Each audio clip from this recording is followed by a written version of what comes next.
Selamat pagi Bapak Ibu dan saudara-saudara yang kasih Tuhan. Kita sebagai jemaat Tuhan, mari kita akan bersama-sama menikmati ibadah kita di rumah masing-masing. Tetapi kita tetap menghormati dan mengikuti tata tertib ibadah gereja kita.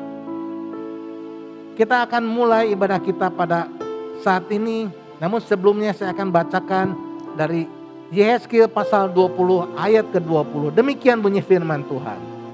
Kuduskanlah hari-hari Sabatku, sehingga itu menjadi peringatan di antara aku dan kamu, supaya orang mengetahui bahwa akulah Tuhan Allahmu. Amin. Jemaat yang kasih Tuhan, kita dengan penuh hormat, kita masuk dalam ruang Maha Kudus, di mana setiap kita ada beribadah, itulah satu ruang Maha Kudus kita patut menghormatinya. Kita akan sama-sama menaikkan rasa syukur kita. Satu pujian, ku masuk ruang Maha Kudus.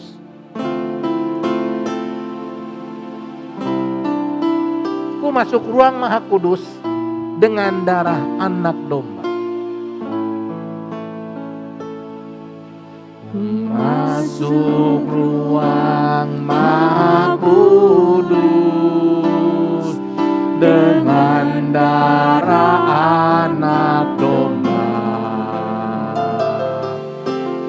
Masuk dengan hati tulus, menyembah yang maha kuasa. Ku menyembahmu, ku sembahmu,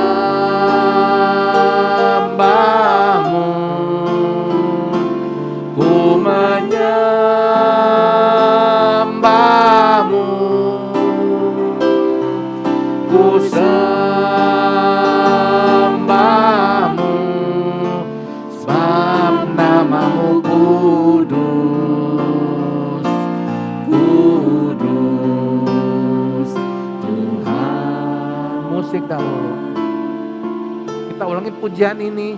Ku masuk ruang Maha Kudus dengan darah anak domba.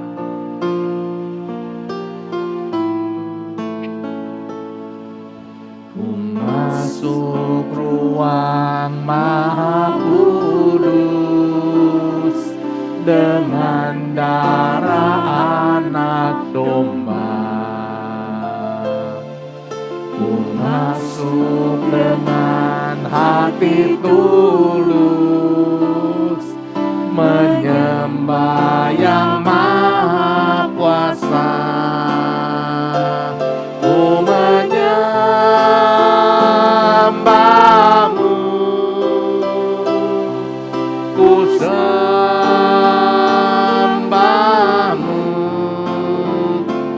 ku menyembahmu, ku sembahmu, sebab namamu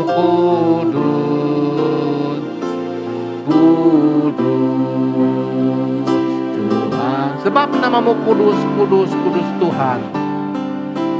Sebab namamu kudus,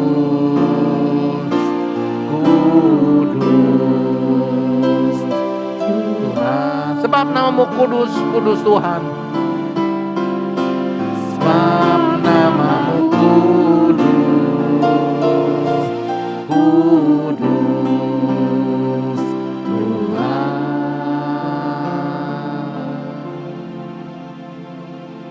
Mari jemaat yang kasih Tuhan, kita akan masuk dalam doa. Bapa kami dalam surga, dengan segala ucapan syukur dan terima kasih. Bila kami ada sebagai kami ada pada saat ini, terima kasih itu satu anugerah-Mu, satu kasih-Mu yang Kau berikan dalam kehidupan kami. Kami bersyukur bila pagi ini kami boleh bersama-sama menikmati ibadah kami. Walaupun kami berada di rumah masing-masing, berkat-Mu tidak pernah kurang, tidak pernah lepas dalam kehidupan kami. Terima kasih Tuhan Yesus, kami tetap menyerahkan setiap kami ke dalam tangan kuasa-Mu. Biarlah kami mohonkan, Kau ampuni dosa kesalahan kami, Kau sucikan hati kami, sehingga kami sungguh boleh dilayakkan untuk boleh menikmati ibadah kami pada pagi ini. Terima kasih, kami percayakan pertakuan ibadah kami saat ini dari awal pertengahan hingga akhirnya hanya ke dalam tangan kuasa-Mu. Di dalam nama Tuhan Yesus Kristus kami panjatkan doa ini. Amin. Jemaat dipersilakan untuk duduk kembali. Jemaat yang kasih Tuhan, satu kesempatan kita boleh memuji Tuhan supaya rasa ungkapan syukur kita bagaimana, karena kasih-Nya, karena terangnya kita ada sebagaimana kita ada saat ini. Kita maka menaikkan satu pujian. Pujilah Allah, kita menyanyikan dengan sukacita. Pujilah Allah karena kasih-Nya. Pujilah Allah karena kasih-Nya, mengutus Yesus yang mati dan telah bangkit. Haleluya, puji Tuhan. Haleluya, amin. Haleluya, puji Tuhan. Kasih-Nya. Bait kedua. Pujilah Allah karena terangnya, memimpin kita menuju keselamatan. Haleluya, puji Tuhan. Haleluya, amin. Haleluya, puji Tuhan. Kasih-Nya. Musik dahulu. Bait ketiga. Pujilah Allah, anak domba Allah. Pujilah Allah, anak domba Allah, yang menanggung dan menghapuskan dosaku. Haleluya, puji Tuhan. Haleluya, amin. Haleluya, puji Tuhan. Kasih. Haleluya, puji Tuhan. Haleluya, puji Tuhan. Haleluya, amin. Haleluya, puji Tuhan. Kasih-Nya besar. Bapak, Ibu, dan saudara yang kasih Tuhan, bagaimana kita ingat akan setiap saudara kita, saudari kita. Kita boleh bertemu dalam kasih Tuhan kita Yesus Kristus. Kita berkumpul dalam satu anugerah Tuhan. Biarlah kita saling bersukacita kita semua. Karena Tuhan kita adalah Tuhan yang penuh kasih. Dan Tuhan kita yang penuh kemurahan. Kita menaikkan satu pujian. Bertemu dalam kasih-Nya.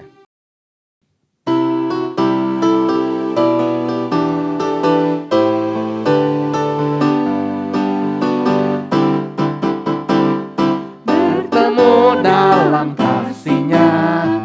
Bertemu dalam anugerah-Nya. Bersuka cita semua di dalam, bertemu dalam kasih-Nya. Bertemu dalam kasih-Nya, berkumpul dalam anugerah-Nya. Bersuka cita semua di dalam rumah Tuhan. Oh, saudaraku dan kau saudariku, Tuhan cinta dan mengasihimu.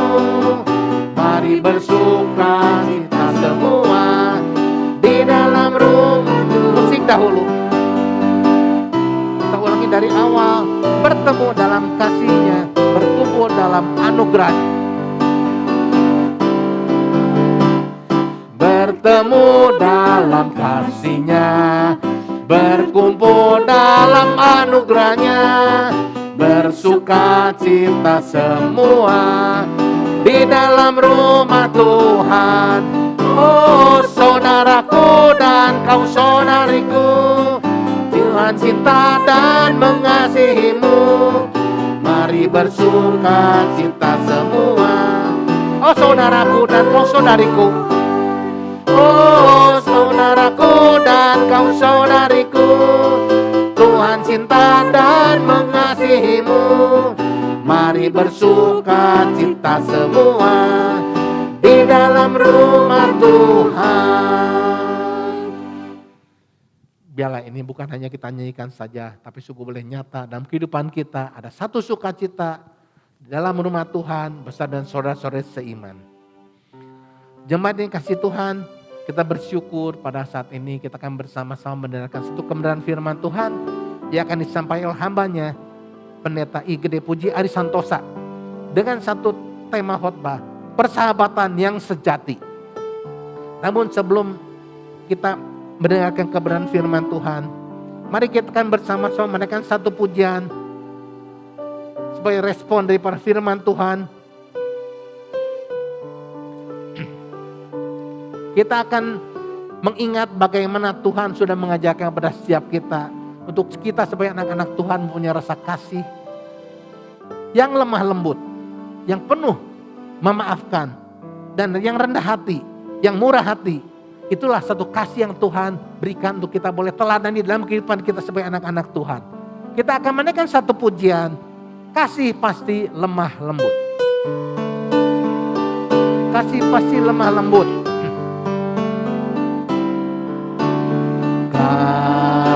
Kasih pasti lemah lembut. Kasih pasti memaafkan. Kasih pasti murah hati. Kasihmu, kasih, kita ulangi dari awal. Kasih pasti lemah lembut.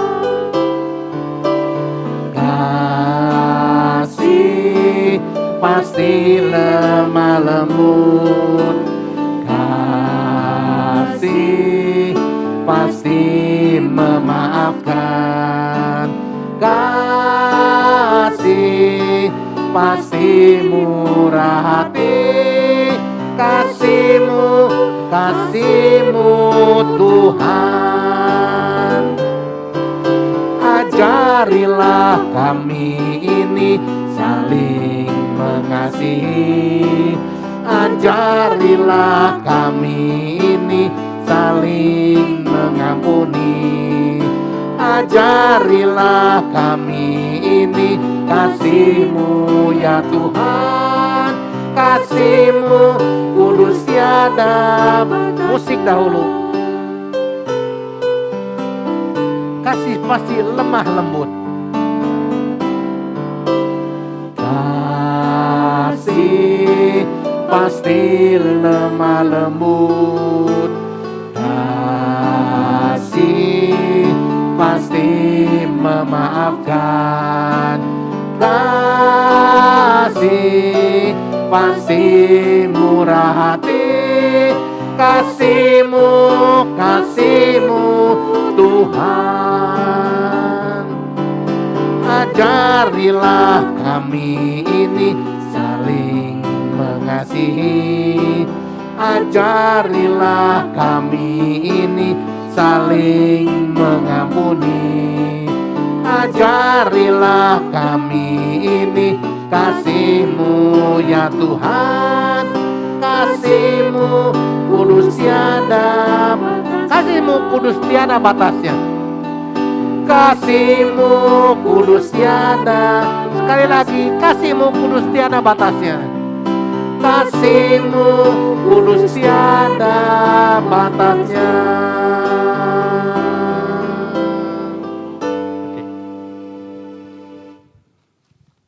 Shalom jemaat yang terkasih dalam Tuhan, kita bersyukur hari ini kita memasuki bulan yang baru. Ya, tanggal 1 Agustus 2021. Ebenezer, ya, Ebenezer, sampai di sini Tuhan menolong kita. Sampai di sini Tuhan menyertai kita. Sekali lagi Bapak Ibu yang terkasih, kalau kita bisa sampai di bulan ini, di tahun ini, semua karena anugerah Tuhan.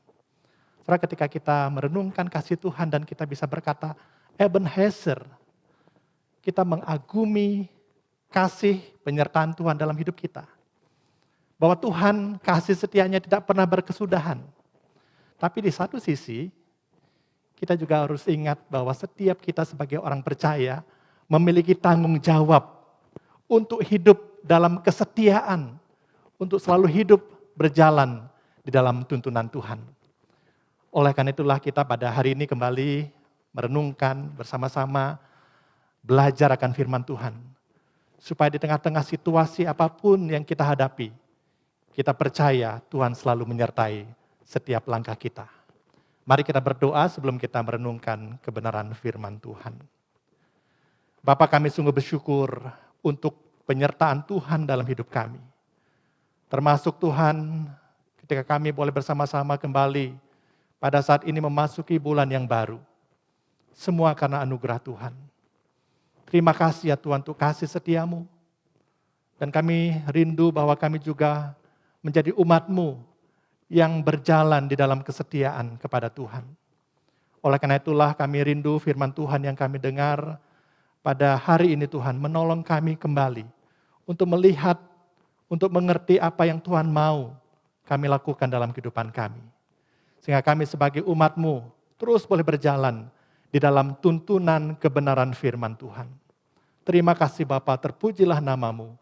Di dalam nama Tuhan kami Yesus Kristus, firman yang hidup, kami berdoa dan mengucap syukur. Amin. Jemaat yang terkasih dalam Tuhan, kita akan merenungkan satu bagian firman Tuhan. Mari kita buka bersama-sama di dalam surat Injil Yohanes pasal yang ke-15.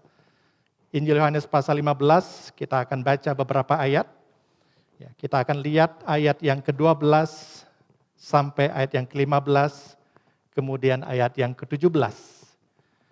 Judul perikopnya adalah perintah supaya saling mengasihi. Demikian firman Tuhan. Inilah perintahku, yaitu supaya kamu saling mengasihi seperti aku telah mengasihi kamu. Ya, sekali ulangi lagi. Firman Tuhan mengatakan dan memerintahkan kepada kita supaya kita saling mengasihi seperti aku, kata Tuhan Yesus, telah mengasihi kamu. Ayat 13. Tidak ada kasih yang lebih besar daripada kasih seorang yang memberikan nyawanya untuk sahabat-sahabatnya. Kamu adalah sahabatku jikalau kamu berbuat apa yang kuperintahkan kepadamu. Aku tidak menyebut kamu lagi hamba, sebab hamba tidak tahu apa yang diperbuat oleh tuannya. Tetapi aku menyebut kamu sahabat, karena aku telah memberitahukan kepada kamu segala sesuatu yang telah kudengar dari Bapa. Ayat yang ke-17, inilah perintahku kepadamu, kasihilah seorang akan yang lain. Kasihilah seorang akan yang lain. Mari kita buka satu ayat lagi di Perjanjian Lama di dalam Amsal pasal yang ke-17. Amsal pasal 17 ayat yang ke-17. Ya, mari kita baca bagian ini bersama-sama. Dan bagian inilah yang akan kita renungkan di dalam firman Tuhan dan tema yang kita akan pelajari bersama-sama tentang persahabatan yang sehat. Amsal 17 ayat 17, demikian firman Tuhan. Seorang sahabat menaruh kasih setiap waktu dan menjadi seorang saudara dalam kesukaran. Mari kita baca kembali bersama-sama ayat ini, Amsal 17 ayat 17. Seorang sahabat menaruh kasih setiap waktu dan menjadi seorang saudara dalam kesukaran. Bapak, Ibu, Saudara yang saya kasih dalam Tuhan Yesus Kristus, sudah 1,5 tahun kita ada dalam kondisi pandemi ini. Saya tidak tahu apa yang saudara alami, apa yang saudara rasakan saat ini.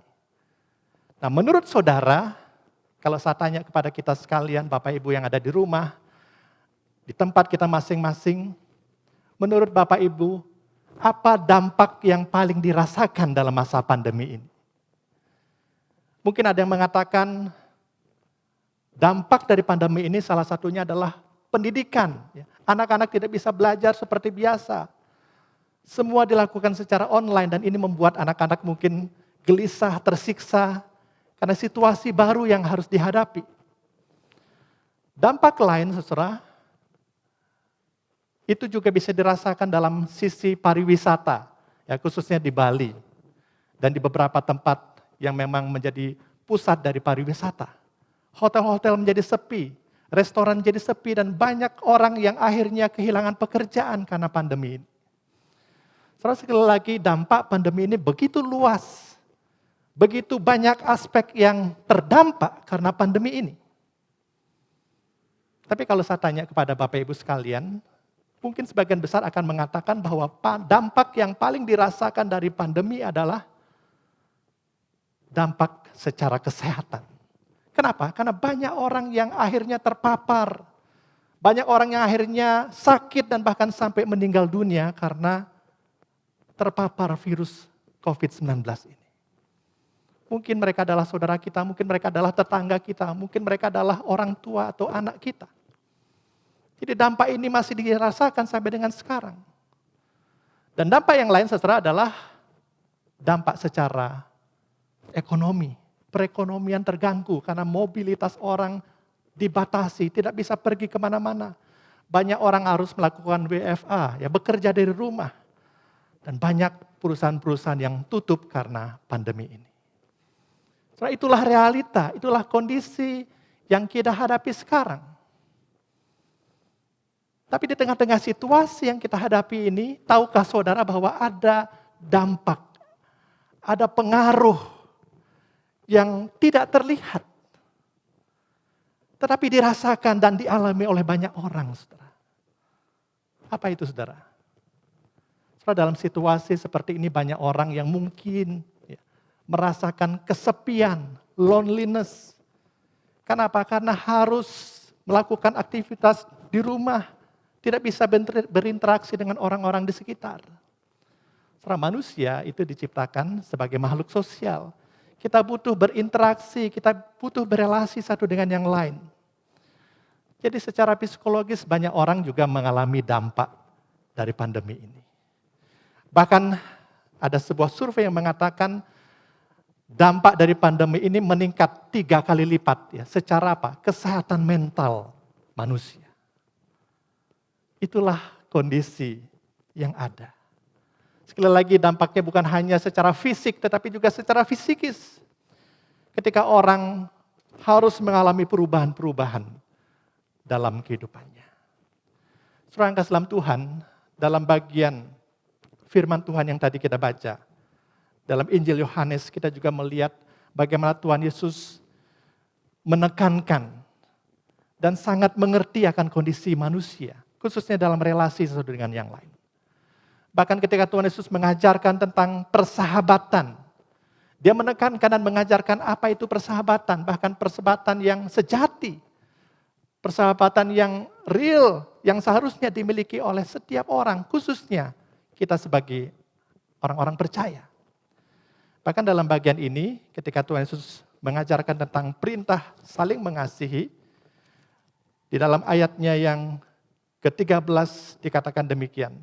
Tidak ada kasih yang lebih besar daripada kasih seorang yang memberikan nyawanya untuk sahabat-sahabatnya.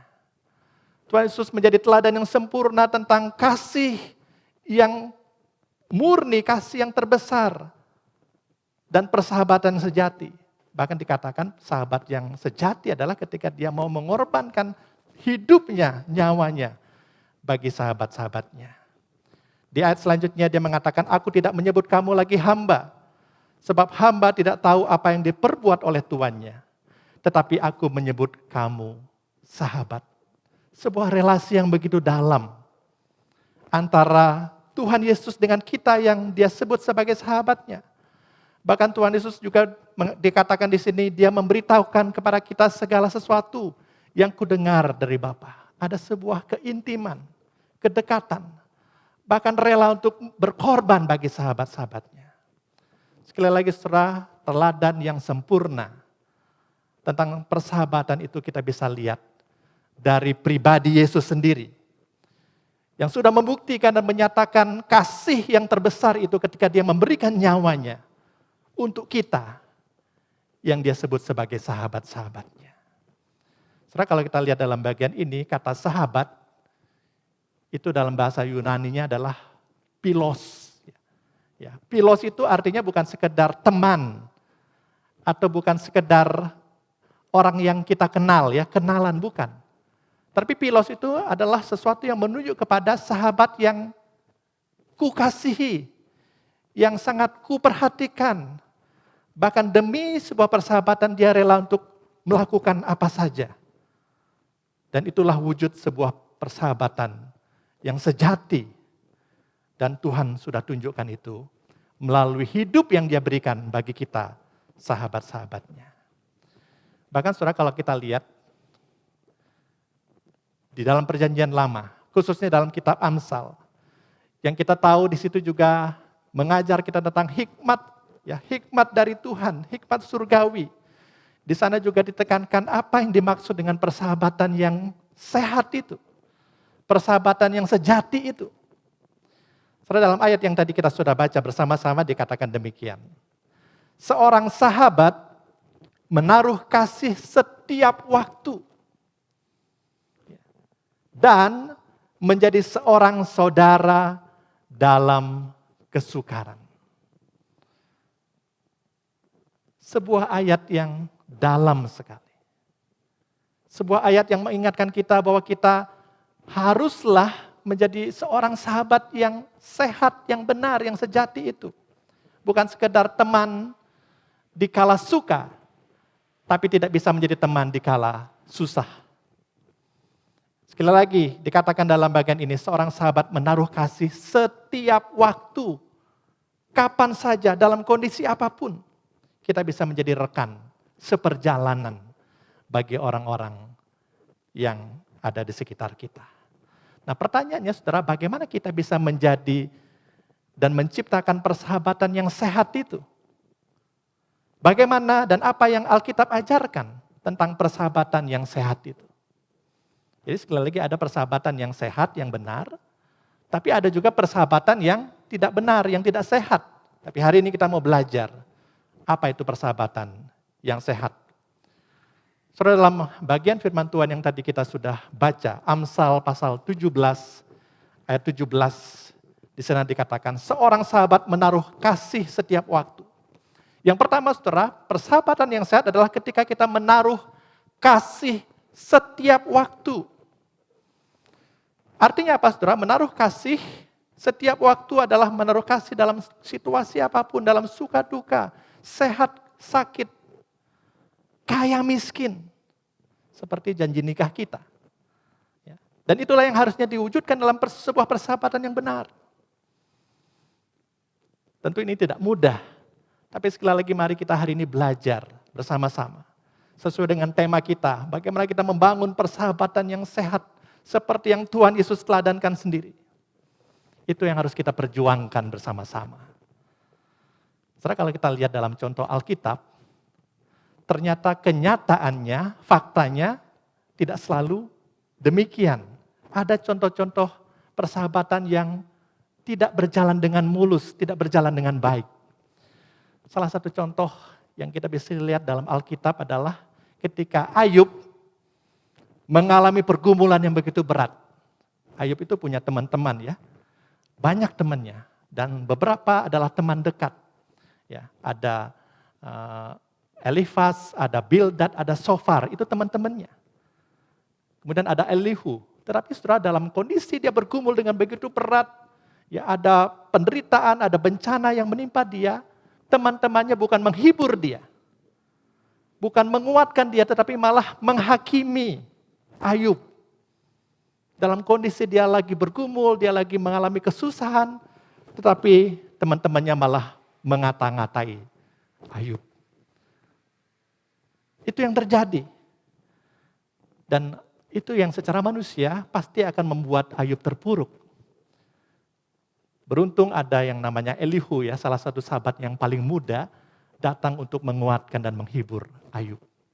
Jadi sekali lagi saudara, walaupun ada teman ya di sekitar kita, tapi seringkali teman itu bukanlah teman yang sejati, yang bisa mengerti, yang bersimpati, yang berempati terhadap pergumulan kita. Sehingga ada peribahasa yang mengatakan, ya, persahabatan itu seringkali diukur juga karena uang ya. Peribahasa ada yang mengatakan, ada uang abang disayang. Ya. Ketika semuanya baik, ketika semuanya lancar, kita bersahabat dengan baik. Ketika ada uang, kita bersahabat dengan baik. Ada uang abang disayang, tidak ada uang abang ditendang, ditinggalkan. Seringkali seperti itu. Jadi persahabatan seringkali ditentukan karena ada kepentingan. Ada sesuatu yang diharapkan di sana.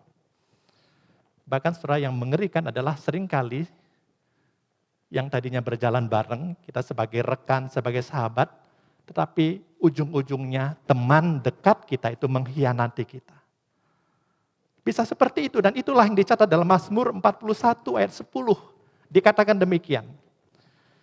Bahkan sahabat karibku, bayangkan saudara, bukan sekedar sahabat, tapi sahabat dekat, sahabat karibku yang ku percayai, yang selama ini membangun usaha bersama-sama, ya, yang bersama-sama berjuang dari nol, kemudian bangkit, ya, maju dan sebagainya. Tetapi orang atau sahabat yang kupercayai, yang makan rotiku, dikatakan di sini, telah mengangkat tumitnya terhadap aku. Artinya apa? Teman dekat pun, karena dia memiliki motivasi, memiliki tujuan, dan ingin mencari keuntungan sendiri, bisa mengkhianati kita. Saya waktu pernah di Kebonwaru, di rutan Kebonwaru, ketemu dengan seseorang yang juga mengalami hal yang sama. Dia masuk ke penjara itu karena apa? Dikhianati temannya. Setelah semuanya makin berkembang, makin maju, tetapi temannya ini ingin dapat untung sendiri sehingga dia tega untuk memasukkan temannya ke dalam penjara. Dikhianati oleh orang yang selama ini dipercayai. Sekali lagi ini adalah contoh-contoh kehidupan, realita yang kita hadapi di tengah-tengah dunia ini. Tapi sekali lagi kita mau belajar bersama-sama. Bahwa persahabatan yang sehat adalah persahabatan yang seharusnya menaruh kasih setiap waktu. Berjalan bersama, bangkit bersama. Kalaupun kita mengalami kegagalan, kita tetap bisa berjalan seiring, saling menopang, saling menguatkan. Saudara kasih Tuhan, yang berikutnya dikatakan di sini, persahabatan yang sehat adalah ketika kita bisa menjadi seorang saudara dalam kesukaran. Ada satu ayat firman Tuhan dalam Amsal 18 ayat 24 mengatakan demikian. Ada teman yang mendatangkan kecelakaan. Contoh yang tadi ya, teman yang karena punya kepentingan, karena ingin untung sendiri, ingin dia berhasil sendiri, dia bisa mencelakai kita. Ada teman yang mendatangkan kecelakaan. Tetapi ada juga sahabat yang lebih karib daripada seorang saudara. Setelah kita punya keluarga, kita punya saudara. Harusnya kita sebagai saudara bersaudara bisa lebih dekat satu dengan yang lain. Betul? Kita, ya kakak adik harusnya lebih dekat. Tapi kenyataannya tidak selalu demikian. Kakak adik malah musuhan, tidak pernah saling komunikasi. Ada masalah yang dihadapi oleh adik, kakaknya diam saja, ya cuek saja. Demikian juga kalau kakaknya punya masalah, tidak pernah saling mendukung sebagai saudara dalam sebuah keluarga. Itu realita yang kita hadapi, tetapi bahkan dikatakan di sini ada orang yang bukan keluarga, hanya teman, hanya sahabat, tetapi kasihnya itu lebih dari seorang saudara. Sebagai sahabat, dia lebih bisa mengerti, memahami pergumulan kita. Nah ini yang harus ada dalam kehidupan kita, apalagi kita saudara. Kita harus bisa memahami, bisa merasakan, bisa berempati terhadap pergumulan kita. Menjadi rekan bagi orang-orang yang dekat dengan kita. Saudara, dalam Alkitab juga kita bisa melihat, dan contoh ini sangat terkenal, saudara. Tentang sebuah persahabatan yang sejati, yang kita bisa lihat dalam contoh di Perjanjian Lama. Saudara, dalam surat 1 Samuel, pasal yang ke-11, saudara bisa baca nanti di rumah. Ini adalah kisah tentang Daud dan Yonatan. Kisah ini begitu luar biasa yang menggambarkan sebuah contoh tentang persahabatan sejati. Saudara, Daud itu dalam masa hidupnya waktu itu dikejar-kejar oleh Saul. Mau dibunuh. Kenapa saudara? Karena Saul iri dengan Daud. Ya, menjadi saingannya dia. Kenapa? Karena banyak orang yang memuji keberhasilannya Daud. Sehingga Raja Saul merasa dengki, merasa iri terhadap apa yang sudah dilakukan oleh Daud. Nah, Yonatan ini anaknya Saul. Ya, sebagai seorang anak dia seharusnya membela ayahnya, ya, orang tuanya, Raja Saul itu. Tapi dalam kisah ini sudah dikatakan bahwa Yonatan malah sebaliknya, dia bukan membela Saul sebagai ayahnya, tetapi dia membela Daud. Kenapa? Karena dia tahu Daud tidak salah. Dia lebih memilih membela kebenaran, membela sesuatu yang betul-betul harus diperjuangkan daripada sekedar membela keinginan dari ayahnya. Karena dia memiliki motivasi yang tidak benar. Setelah itu dituliskan dalam bagian ini dan bahkan dikatakan di dalam 1 Samuel pasal 18, ya, ketika Daud habis berbicara dengan Saul, berpadulah jiwa Yonatan dengan jiwa Daud. Ada sebuah kedekatan, saling pengertian antara Daud dan Yonatan.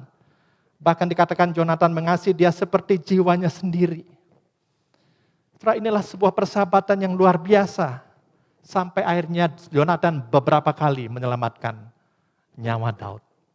Bahkan demikian juga selanjutnya dalam sejarah dicatat, Daud juga menyatakan penghargaannya terhadap Yonatan, bahkan terhadap keturunannya. Setelah inilah sebuah kisah tentang persahabatan yang didasarkan pada kebenaran, persahabatan yang didasarkan pada kasih yang murni itu, yang dibangun satu dengan yang lain. Jadi saudara, ketika kita belajar tentang persahabatan yang sehat itu, apa yang menjadi rahasianya? Apa yang sesungguhnya menjadi kunci supaya kita bisa membangun sebuah persahabatan yang sehat itu? Ini yang kita pelajari bersama-sama pada hari ini, saudara. Saudara yang kasih dalam Tuhan, kasih yang tulus terhadap sesama, itulah yang menjadi dasar persahabatan yang sehat. Sebagai orang yang sudah mengalami kasih dari Tuhan, maka seharusnya juga seperti perintah Tuhan yang sudah dinyatakan dalam firman-Nya, kita juga harus mengasihi sesama kita. Mewujudkan kasih itu secara nyata, dengan tulus, dengan ikhlas, dengan murni. Itu yang harus kita lakukan. Karena itulah yang Tuhan inginkan, itu yang Tuhan perintahkan kepada setiap kita. Untuk saling mengasihi satu dengan yang lain. Kasih yang tulus yang bukan didasari oleh berbagai kepentingan, tetapi karena kita sudah mengalami kasih Tuhan, sehingga kita juga bisa membagikan, menyalurkan kasih itu kepada sesama kita. Saudara yang kasih dalam Tuhan, sekali lagi realita hidup ini, kenyataan hidup ini tidak selalu mudah. Banyak orang tidak bisa menikmati persahabatan yang murni itu, yang baik itu. Bahkan saudara, kalau kita lihat kenyataan kehidupan, banyak orang yang juga terabaikan hidupnya. Yang tersingkirkan, terpinggirkan. Kenapa saudara? Karena banyak orang masih menjalani hidup berdasarkan egonya.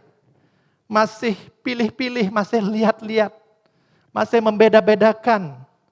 Masih menimbang untung rugi, ya. Kalau saya berteman dengan dia, apa untungnya? Ya. Kalau saya berteman dengan dia, kira-kira bermanfaat enggak? Seringkali seperti itu, membeda-bedakan. Oh, ini bukan kelompok saya. Ya, ini golongannya bukan level saya, ini beda. Seringkali seperti itu. Sehingga dalam kenyataan kehidupan kita melihat orang-orang tidak bisa menikmati sebuah persahabatan yang benar itu. Banyak orang yang juga hidupnya terabaikan. Saja kita melihat sebuah tayangan klip ya berikut ini, dan mari kita simak bagian ini sebagai sebuah refleksi dan contoh tentang realita kehidupan di tengah-tengah dunia ini.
Setelah dari klip ini, dari tayangan ini apa yang saudara bisa pelajari?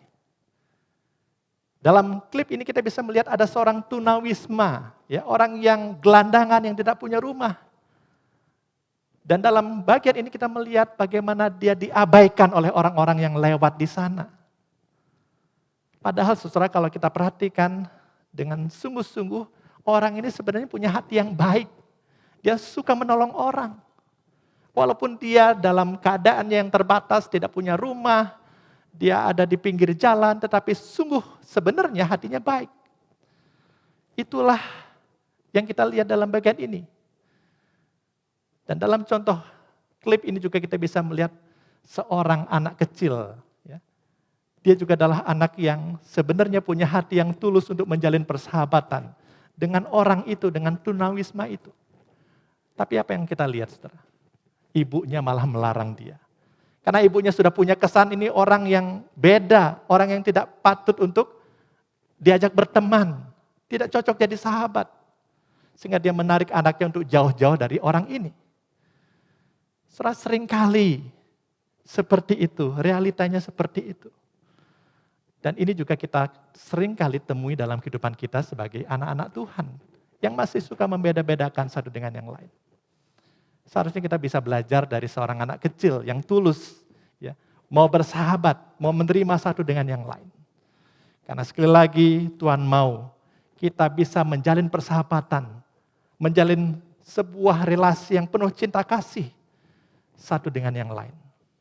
Karena kalau kita sudah punya kesan, ya, mengkotak-kotakkan, membeda-bedakan satu dengan yang lain. Seringkali potensi, ya, kebaikan orang lain itu tertutupi.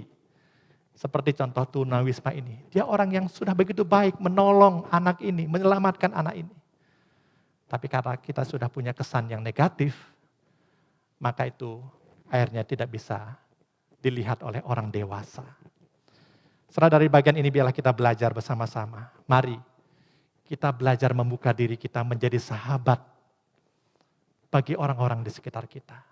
Apalagi orang-orang yang dekat dengan kita.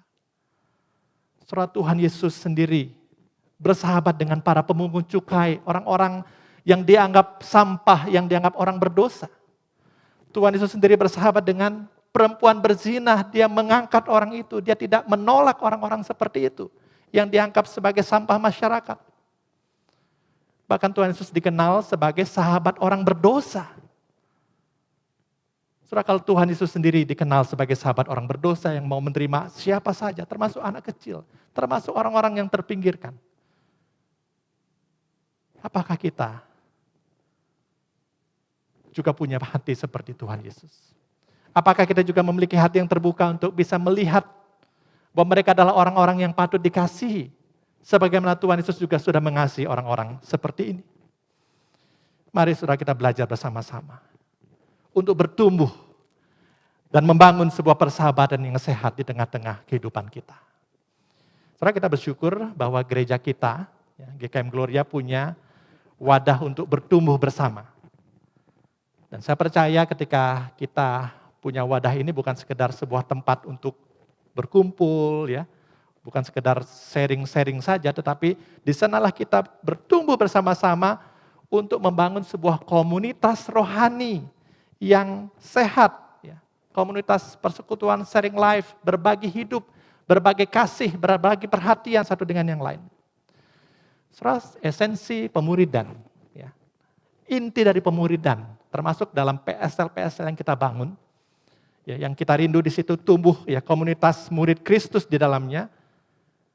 Esensinya ada 3. Yang pertama adalah membangun persahabatan rohani. Yang kedua bukan hanya persahabatan tetapi pertumbuhan rohani. Dan ketiga adalah bagaimana kita bisa menjangkau, ya, bermultiplikasi, banyak orang boleh bersama-sama bertumbuh, bukan hanya kita, tapi banyak orang lain juga bisa bertumbuh bersama-sama.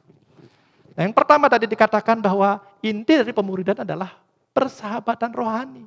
Saudara, kita rindu bahwa melalui sharing life ini, PSL kita bersama-sama mengalami yang namanya persahabatan rohani. Bukan sekedar sesuatu, ya, yang luar sifatnya. Tapi kita rindu, kita semakin dalam menjadi sahabat bagi rekan kita. Kita menjadi rekan seperjalanan, bergumul bersama, tertawa bersama, menangis bersama. Sehingga relasi kita menjadi wujud nyata bahwa kita adalah tubuh Kristus. Kalau tangan sakit, kaki ikut merasakan. Kalau mata sakit, telinga ikut merasakan.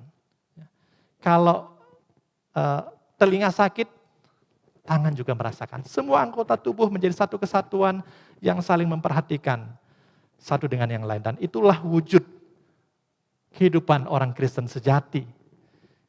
Yang saling memperhatikan, yang saling mendukung satu dengan yang lain. Saudara kasih dalam Tuhan, di gereja kita ada gerakan yang namanya Go Call. Ya, apa itu Go Call? Ya, setelah dalam bulan Juli dan Agustus ini kita rindu. Sekali lagi kita membangun sebuah keakraban, sebuah persahabatan yang terus boleh ditingkatkan bersama-sama. Go Call itu adalah Gloria Video Call. Ya, kenapa video call? Karena dengan video call kita bisa lihat ya orang yang ada di seberang sana ya, yang kita ajak komunikasi secara online.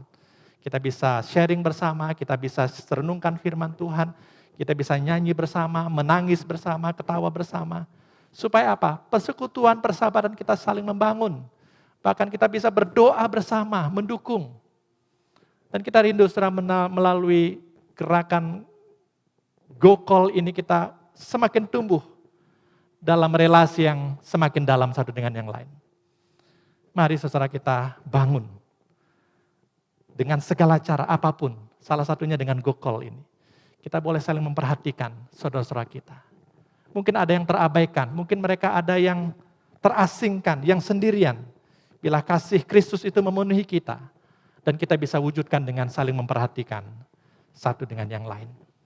Kiranya Tuhan menolong kita, supaya dengan apa yang kita dengar hari ini, kita tumbuh bersama-sama menjadi jemaat Tuhan, yang memiliki persahabatan yang sehat, yang saling membangun satu dengan yang lain. Saudara kasih dalam Tuhan, jika ada motivasi yang salah selama ini, jika ada motivasi yang tidak benar selama ini, mari kita koreksi diri. Supaya ketika kita membangun persahabatan, kita membangun relasi yang baik dengan tulus. Sehingga dengan demikian, kasih Kristus itu mengalir melalui hidup kita.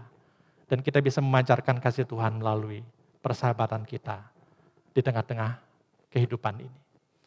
Dan yang kedua, saudara, mari kita juga bersama-sama melalui apa yang kita renungkan hari ini. Ayo kita coba buka mata, kita buka telinga, buka hati. Untuk juga memperhatikan orang-orang yang mungkin selama ini terabaikan. Mungkin mereka adalah orang tua yang hidupnya sendiri. Mungkin mereka adalah jemaat-jemaat yang selama ini jauh dari Tuhan. Mereka yang terpinggirkan, mari. Di bulan ini, di bulan Sharing Life ini, kita bersama-sama. Tuhan tolong kita, gerakkan kita untuk bisa menyatakan kasih kita dengan memperhatikan orang-orang yang ada di sekitar kita. Tuhan memberkati kita sekalian. Amin. Mari saudara kita merespon kebenaran firman Tuhan pada hari ini. Kita bersama-sama menaikkan pujian bertumbuh dalam kasih.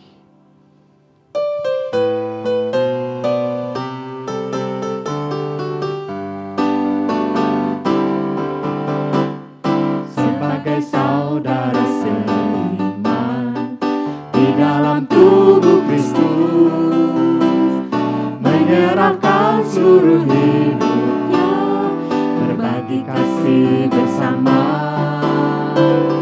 Kadang tawa, terkadang tangis, suka duka bersama. Yang kuat menanggung yang lemah, dalam anugerahnya kita bertumbuh, bertumbuh di dalam kasih, sehati sepikir setujuan, melangkah bersama. Tuayan besar kan menanti di hadapan kita. Siapkanlah dirimu, song-song hari esok gerejanya. Kita bertumbuh. Kita bertumbuh di dalam kasih, sehati sepikir setujuan, melangkah bersama. Tuayan besar kan menanti di hadapan kita. Siapkanlah dirimu, song-song hari esok, dan Tuhan dimuliakan melalui gerejanya. Mari kita bersama-sama satu dalam doa. Saya mengajak kita semua untuk duduk tenang dan merefleksikan kebenaran firman Tuhan yang sudah kita dengar hari ini. Kita datang ke hadapan Tuhan supaya sungguh-sungguh kita belajar menjadi sahabat yang sehat, yang sejati bagi sesama kita. Mari kita membuka hati kita di hadapan Tuhan. Setiap kita mengkoreksi diri kita, jika ada motivasi-motivasi yang salah, yang tidak benar dalam persahabatan kita. Kita bersahabat karena kita mau mencari keuntungan bagi diri kita sendiri. Kita bersahabat karena kita mau memenuhi keinginan ego kita, kepentingan diri kita sendiri. Datanglah kepada Tuhan untuk mohon ampun. Datanglah kepada Tuhan supaya hubungan relasi saudara kembali dipulihkan di dalam Tuhan. Mari kita buka hati dan kita mohon ampun di hadapan Tuhan yang kudus.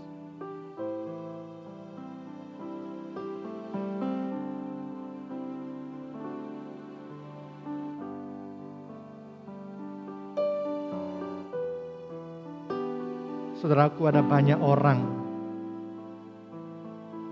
yang mungkin saat ini sedang kesepian. Orang-orang yang merasa begitu hampa hidupnya.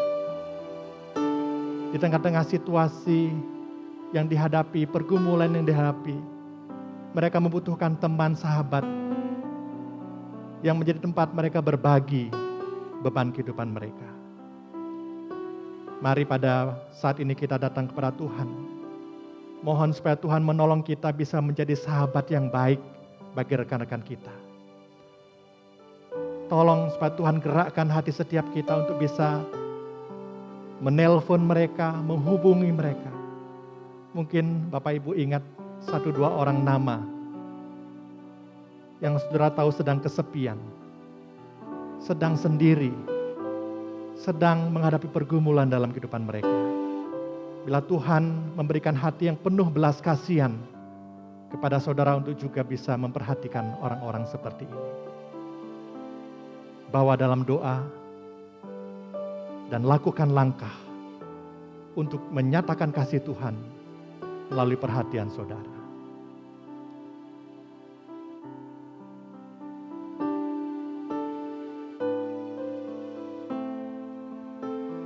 Bapak, kami rindu firman yang kami dengar hari ini bukan sekedar sebuah pengetahuan bagi kami. Bahwa kami tahu kami harus menjadi rekan seperjalanan, sahabat yang baik bagi rekan-rekan kami. Namun ajarlah kami sebagai sebuah keluarga di gerejamu GKM Gloria ini bisa menjadi sahabat bagi rekan-rekan kami. Menjadi saudara bagi orang-orang yang kesepian, orang-orang yang membutuhkan cinta kasih Tuhan. Sehingga melalui hidup kami mereka juga boleh merasakan kasih Tuhan yang besar yang tidak pernah meninggalkan mereka. Bapak, terima kasih. Saat ini juga kami berdoa untuk jemaat-jemaat Tuhan yang dalam pergumulan. Mungkin mereka yang sedang dalam kelemahan tubuh, yang sakit, Tuhan lawat mereka. Mereka yang dirawat di rumah sakit maupun yang sedang dirawat di rumah mereka masing-masing. Tuhan, nyatakan kuasa-Mu supaya mereka boleh dipulihkan dan kembali sembuh. Kembali dapat Tuhan menjalani hidup dengan tubuh yang sehat. Bahkan iman mereka tetap teguh setelah mereka mengalami satu pengalaman rohani melalui kelemahan yang mereka hadapi. Bapak, terima kasih, kami juga berdoa dan kami rindu Tuhan. Jemaat Tuhan terus boleh kuat, teguh di dalam iman. Jangan biarkan masalah-masalah kehidupan kami membuat kami undur dari Tuhan. Tapi biarlah dengan mata iman kami boleh memandang bahwa Allah turut bekerja dalam segala sesuatu untuk mendatangkan kebaikan, untuk menumbuhkan iman kami. Sehingga kami semakin teguh dan semakin berbuah lebat bagi kemuliaan Tuhan. Kami juga tetap berdoa untuk bangsa dan negara kami. Tuhan berikan hikmat bagi pemimpin baik dari tingkat pusat sampai daerah. Supaya mereka diberikan kekuatan, kemampuan, tanggung jawab di dalam mengatasi setiap problema, masalah di tengah-tengah kehidupan bangsa dan negara kami.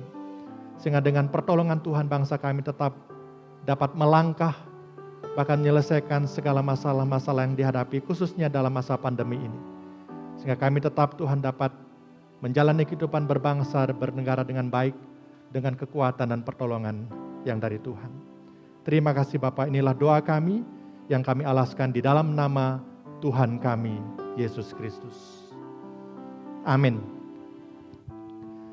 Jemaat yang terkasih dalam Tuhan, sekarang diberikan kesempatan untuk kita memberikan persembahan kita kepada Tuhan. Dan seperti biasa di minggu yang pertama ini, diberikan kesempatan bagi Bapak Ibu untuk memberikan persembahan persepuluhan kita. Berikan yang terbaik sebagai bentuk penghormatan dan rasa syukur kita kepada Tuhan. Berikan dengan sungguh-sungguh, dengan sukacita, dengan sukarela. Dan persembahkanlah sepenuhnya apa yang Tuhan sudah percayakan kepada saudara bagi kemuliaan nama Tuhan. Persembahan bisa diberikan melalui QR Code yang ada dalam tayangan atau dalam amplop persembahan yang sudah saudara-saudara siapkan. Mari kita berikan persembahan kita kepada Tuhan.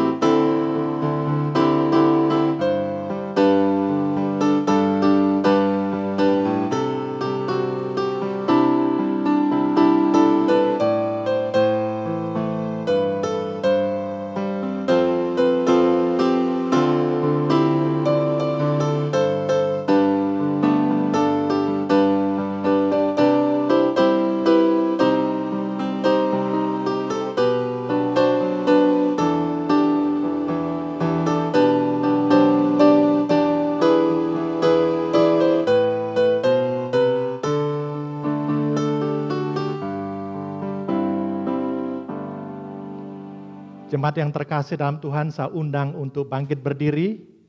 Mari kita bersama dengan gereja Tuhan di segala abad dan tempat, kembali kita mengikrarkan pengakuan iman rasuli kita demikian.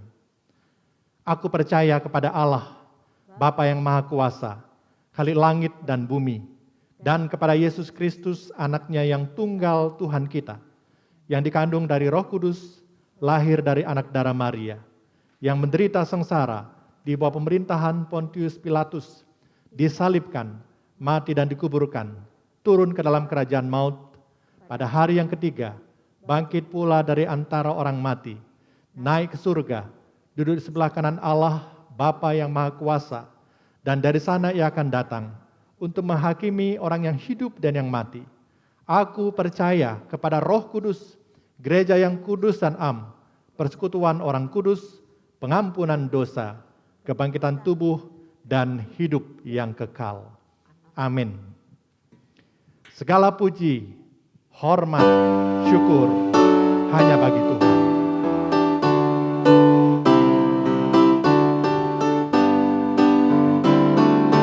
Segala puji, hormat, syukur ku naikkan kepadamu, Allah Bapa, Allah Anak, Allah Roh Kudus. Haleluya, haleluya, haleluya. Ketika yang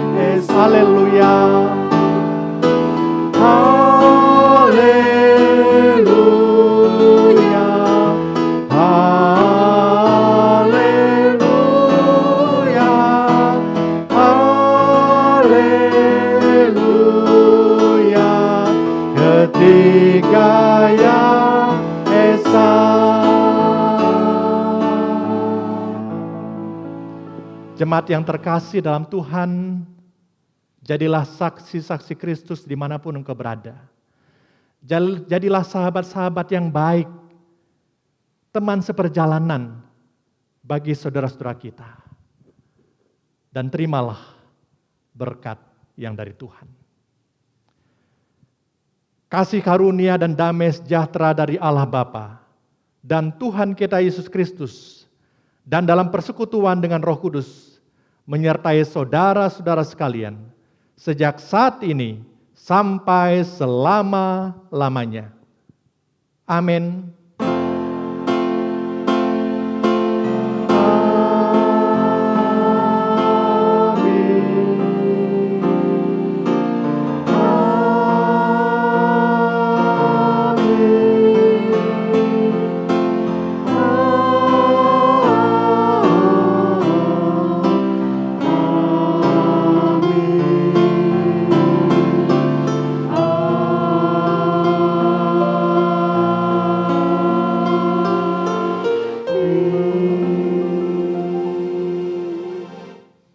Jemaat dipersilakan duduk kembali. Bersyukur untuk ibadah yang sudah berjalan dengan baik. Dan kita tetap saling mendoakan satu dengan yang lain. Dan kami tetap menghimbau Bapak Ibu jemaat sekalian yang terkasih, jaga protokol kesehatan. Ya, di tengah-tengah situasi penyebaran COVID yang masih tinggi, mari kita saling menjaga supaya kita tidak tertular dan juga tidak menularkan virus COVID-19 ini. Tetap semangat, Tuhan memberkati kita sekalian.